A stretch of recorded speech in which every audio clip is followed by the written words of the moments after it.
عليكم ورحمة الله تعالى وبركاته. مرحبا بأعزائي الطلبة والطالبات، أتمنى أن تكونوا في أتم الصحة والعافية. إذن في هذه الحصة سأخصصها لمستوى الثانية بكالوريا، دائما في إطار الاستعداد للامتحان الوطني، وسأخصص هذا التمرين بكل ما له صلة بهندسة الفضائية. إذن سأقترح عليكم هذا الموضوع باللغة الفرنسية. يمكنكم أخذ أو توقيف الفيديو لقراءة مختلف الأسئلة المطروحة والإجابة عنها، ثم بعدها يمكنكم مقارنة الأجوبة ديالكم مع الأجوبة التي سأقوم بإدراجها في هذه الحصة. إذن أقول بأن هذا التمرين تم اختياره بطريقة لا أقول عشوائية، ولكنه لما يتضمنه من أسئلة جوهرية تطرح على شاكلتها في الامتحان الوطني. إذن سنبدأ إن شاء الله بالنسبة للسؤال. Donc vous avez un espace rapporté à un repère orthonormé. On vous donne des points A et les vecteurs U et V. Et la droite D d'origine O, et donc il est orienté par U. La droite D', auquel elle appartient un point A, et elle est orientée par le vecteur V. Alors, première question, déterminer une représentation paramétrique pour chacune des droites D et D', soit E, un point de D' d'abscisse moins 1, déterminer les coordonnées de E, déterminer une équation cartésienne du plan P perpendiculaire à la droite D', en E, calculer la distance d'un point à un plan P, donc soit F, donc vous allez, c'est pas la peine de perdre assez de temps, donc je vous laisse bien sûr le temps de lire toutes ces questions là. Donc ici vous avez QM, donc les choses qui ne sont pas bien claires, donc voilà, montrer que c'est déterminé. Donc voilà, je vais commencer par le commencement, c'est-à-dire de déterminer la représentation paramétrique. Donc je vais d'abord noter ces vecteurs U. Donc vous avez D, donc D, c'est la droite d'origine O, elle est orientée par le vecteur U. Et vous avez D', donc ça passe par A et est orienté par le vecteur V. Donc vous avez U, donc je peux l'écrire soit de la façon verticale ou bien de la manière suivante. Donc 2, moins 1, 0, c'est la même chose. Et vous avez V de coordonnées 1, 2, moins 2. Alors, pour déterminer la représentation paramétrique de chacune des droites D, donc qu'est-ce qu'il faut faire? Donc je vais bien sûr utiliser voilà, vous avez la droite D, c'est bien la droite D, donc qui passe par le point O, il est orienté par le vecteur U. Ça veut dire si je prends un point M appartenant à la droite D, voilà la droite D, ça veut dire quoi? Ça veut dire tout simplement que OM, je peux l'écrire comme étant égal à TU. Alors, tout simplement, ça veut dire que j'aurai les coordonnées de M, ce sont X, Y, Z, est égal, les coordonnées de O, c'est 0, donc il reste T fois U. Alors, U, la voilà, donc il suffit de multiplier par T, donc j'aurai 2T, moins T et 0. Voilà, ça représente la représentation paramétrique. Alors, de la même manière, pour un point B appartenant à D', bien sûr, elle est orientée par le vecteur A, par le vecteur V et passe par le point A. C'est-à-dire, si je choisis ce point M', c'est-à-dire que j'aurai AM égale à T fois V. De la même manière, c'est-à-dire que X, Y, Z sera égal les coordonnées du point A. N'oubliez pas que A, on vous la donne de coordonnées 0, 1, 0. Donc j'aurai ici 0 plus T fois V, donc c'est T, plus 1 plus 2T, et j'aurai 0 moins 2T. Donc c'est-à-dire que X égale à T, Y est égal à 1 plus 2T, et Z égale à moins 2T. Donc voilà la représentation paramétrique. La deuxième question, on vous donne soit le point E de coordonnées d'abscisse moins 1, c'est-à-dire, donc chaque point il a 3 abscisses.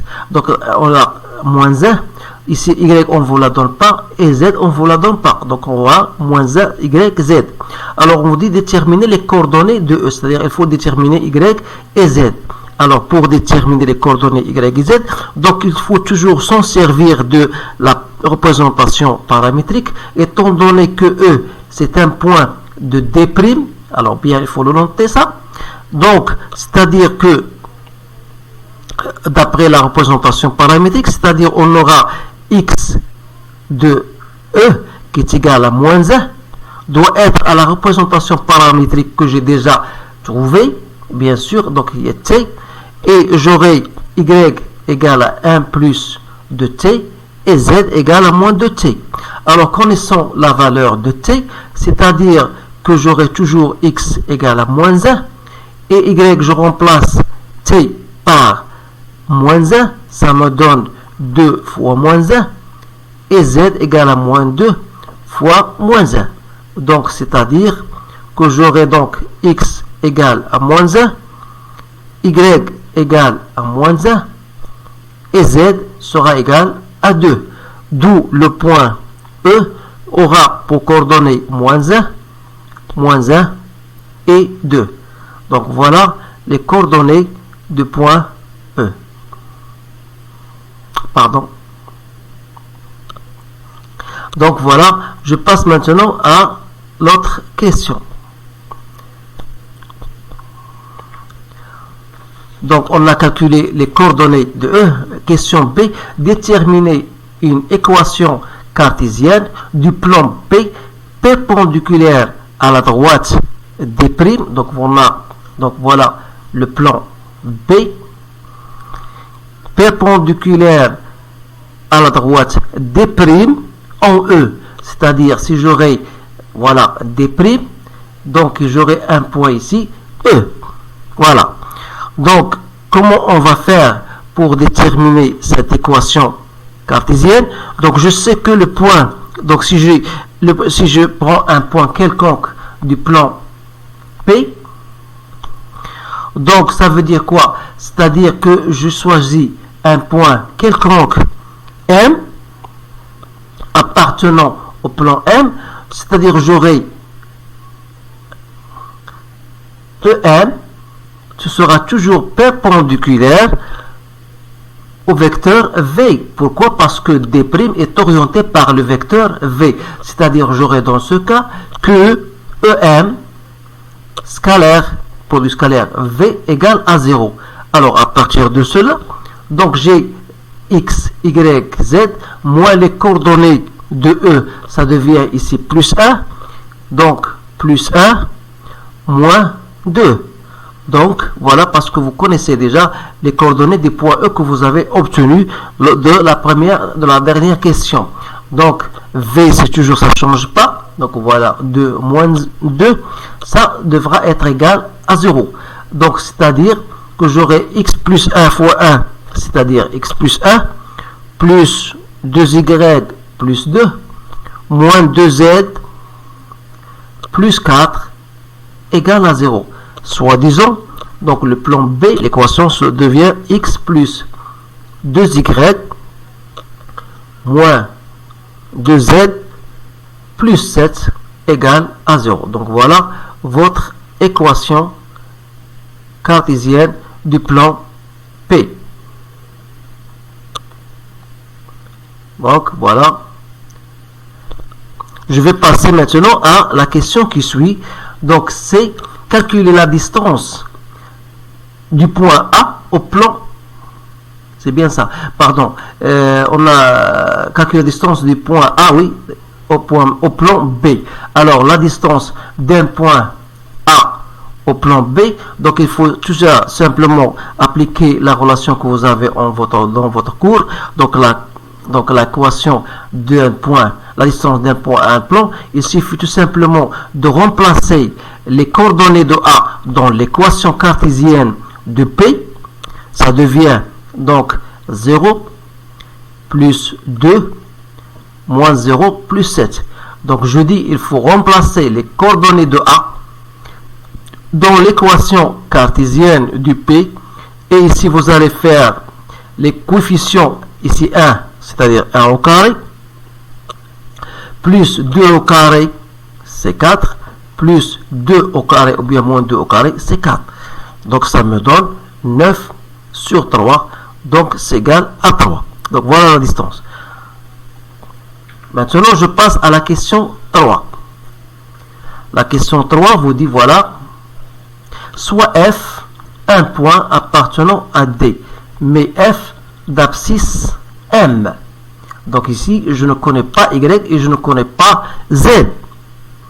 Donc, de la même manière, puisque D il est orienté par le vecteur U, c'est-à-dire que D d'origine O est orienté par le vecteur U, c'est-à-dire si je choisis un point M, bien sûr, puisque F appartient à D, c'est-à-dire j'aurai tout simplement OF égale à TU. Donc voilà, c'est-à-dire, d'après, on a déjà déterminé les la représentation paramétrique, c'est-à-dire j'aurai X, Y, Z égale les coordonnées de F est égal à la coordonnée de O, c'est égal à 0, fois TU. Or, TU, c'est quoi? C'est-à-dire de T moins T 0. Alors, n'oubliez pas que X égale à M. Alors, ça veut dire quoi? Ça veut dire que T égale à M sur 2. Cela va me permettre de déterminer, donc, X, c'est toujours égal à M, et Y sera égal à moins T, c'est-à-dire moins M sur 2, et Z égale à 0. Donc, les coordonnées de F seront M, moins M sur 2 et 0. Donc, voilà la réponse à cette question. Donc, je passe pour déterminer les coordonnées de F en fonction de M. Voilà. Et maintenant, calculer la distance, ou bien plutôt déterminer une équation, déterminer une équation cartésienne du plan Q1 perpendiculaire à droite en F. Donc c'est la question B. Donc ça c'est la question A. Donc c'est-à-dire on va déterminer, vous avez un plan et je voudrais chercher l'équation cartésienne, voilà QM, donc voilà le plan QM, et j'ai ici un point F, donc je dois chercher l'équation cartésienne du plan QM perpendiculaire à la droite D, voilà, en F, c'est-à-dire que F appartient à D. Alors là, si je choisis donc un point M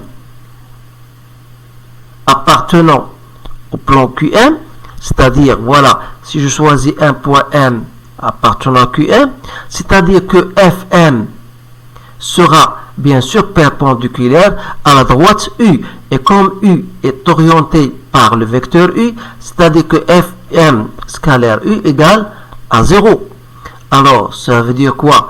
Donc, X, Y, Z moins les coordonnées de F qui sont déjà, on a trouvé, c'est moins M sur 2, ça devient plus M sur 2, et ici c'est 0. Donc tout ça doit être égal à, multiplié par les coordonnées de U, donc 2 moins 1, 0, doit être égal à 0.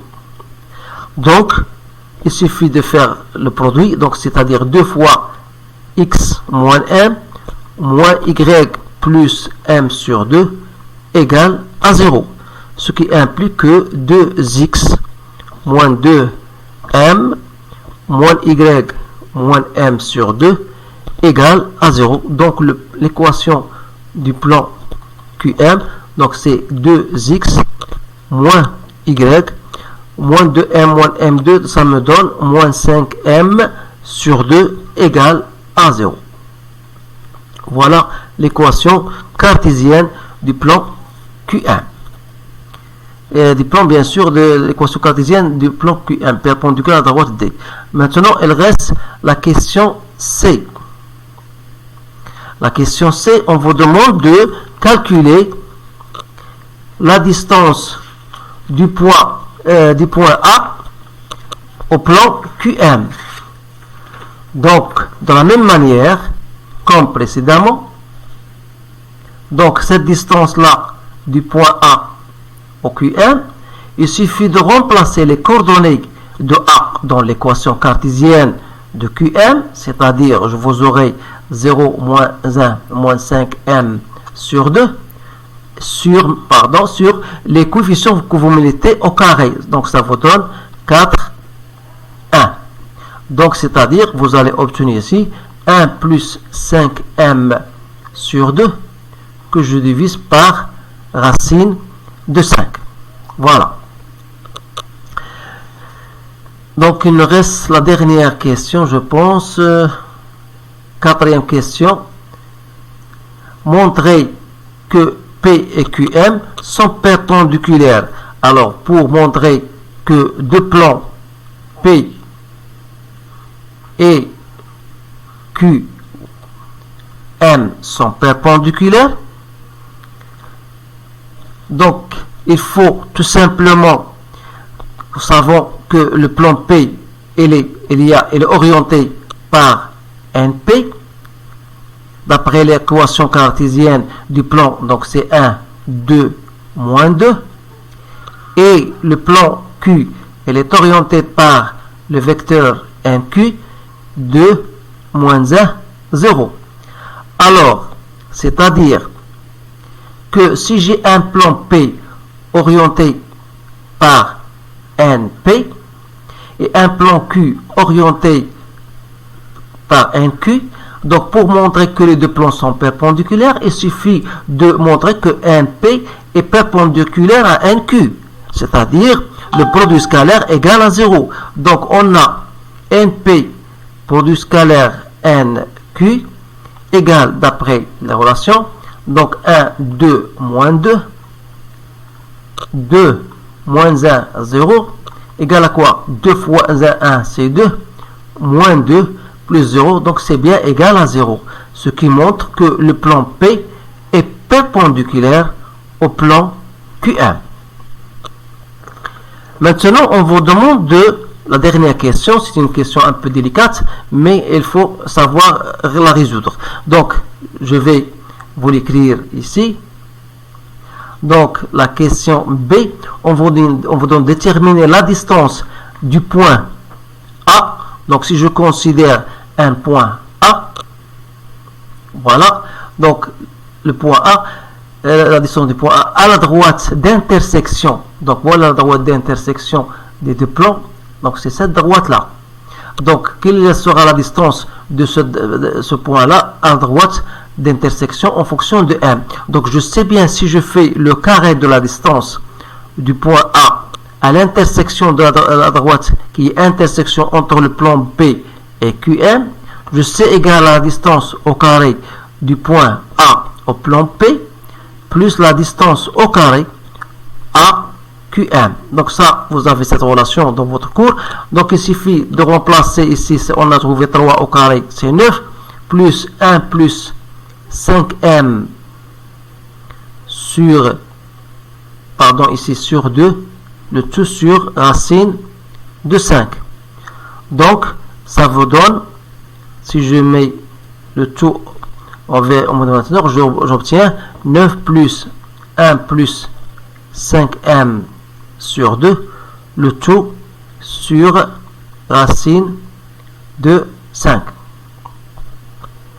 Donc ça, c'est la distance au carré, Donc, c'est-à-dire que la distance D, ce sera la racine de tout ça. Donc, c'est la racine de 9 plus 1 plus racine de 5 sur 1 plus 5M sur 2. Donc, si je ne me trompe pas, donc c'est bien ça. Plus racine de... Je m'excuse si je me trompe. Donc, la relation, c'est bien celle-ci. Donc, c'est 9 plus 1 plus 5M sur 2 sur racine de 5. Donc, parce qu'on a déjà obtenu la distance du point A au QM est 1 plus 5M sur 2, le tout sur racine de 5.